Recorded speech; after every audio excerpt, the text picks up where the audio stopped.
राधे राधे दोस्तों, हम आज शिव पुराण में विदेश्वर संहिता का चौथा और पांचवा अध्याय पढ़ने जा रहे हैं। चौथा अध्याय सनत कुमार व्यास संवाद। सुत जी कहते हैं, हे मुनियों, इस साधन का महात्म्य बताते समय मैं एक प्राचीन वृत्तांत का वर्णन करूंगा, जिसे आप ध्यान पूर्वक सुने। बहुत पहले की बात है।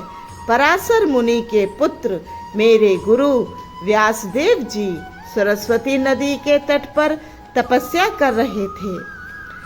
एक दिन सूर्य के समान तेजस्वी विमान से यात्रा करते हुए वहां भगवान सनत कुमार वहां जा पहुंचे। मेरे गुरु ध्यान में मग्न थे।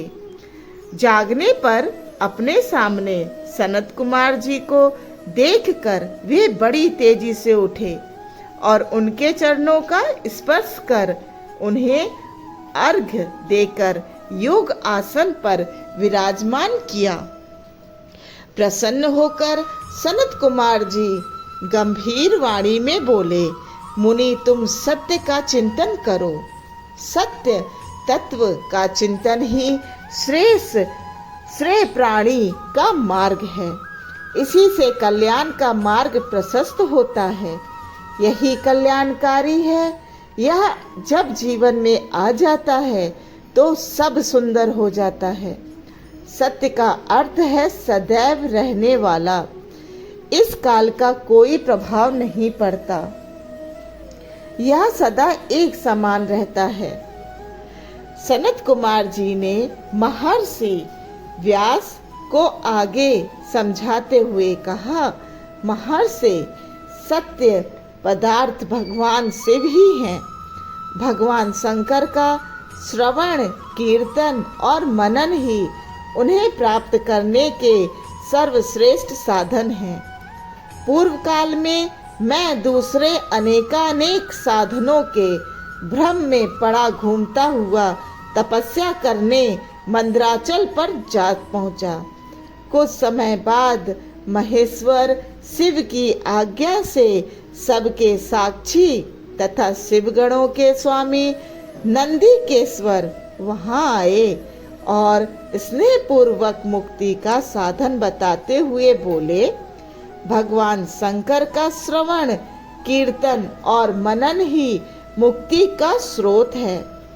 यह बात मुझे स्वयं देवाधिदेव भगवान शिव ने बताई है।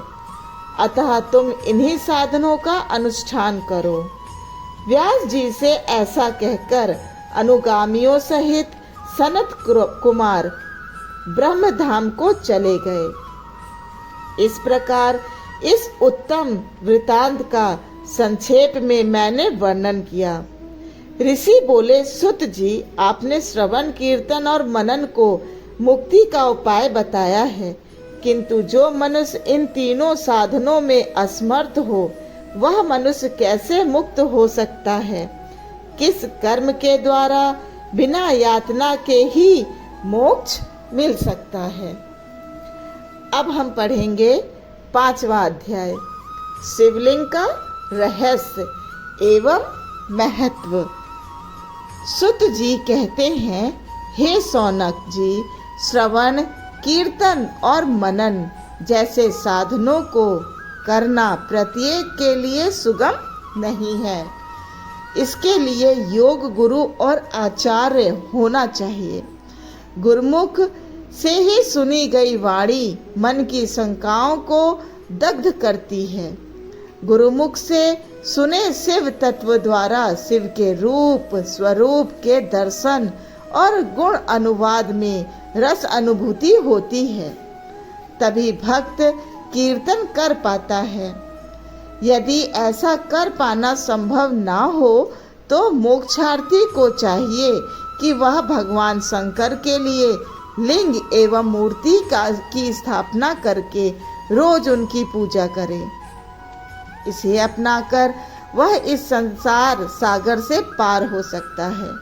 संसार सागर से पार होने के लिए इस तरह की पूजा आसानी से भक्ति पूर्वक की जा सकती है। अपनी शक्ति एवं सामर्थ्य के अनुसार धनराशि से शिवलिंग या शिव मूर्ति की स्थापना कर भक्ति भाव से उसकी पूजा करनी चाहिए। मंडप, गोपुर, तीर्थ, मठ एवं क्षेत्र की स्थापना कर उत्सव का आयोजन करना चाहिए तथा पुष्प, धूप, वस्त्र, गंध, दीप तथा पुआ और तरह तरह के व्यंजनों नैवेद्य के रूप में अर्पित करने चाहिए। श्री शिव जी ब्रह्म रूप और निष्कल अर्थात कला रहित भी हैं और कला सहित भी हैं। मनुष्य इन दोनों स्वरूपों की पूजा करते हैं। शंकर जी को ही ब्रह्म पदवी भी प्राप्त है।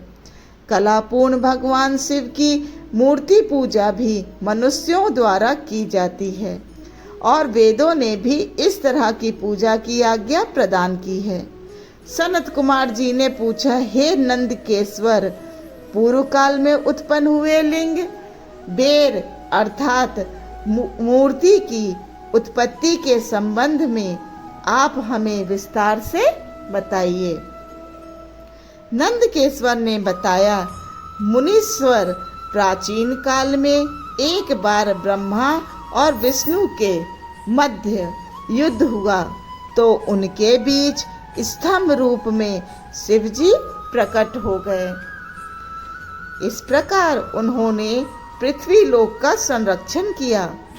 उसी दिन से महादेव जी का लिंग के साथ साथ मूर्ति पूजन भी जगत में प्रचलित हो गया।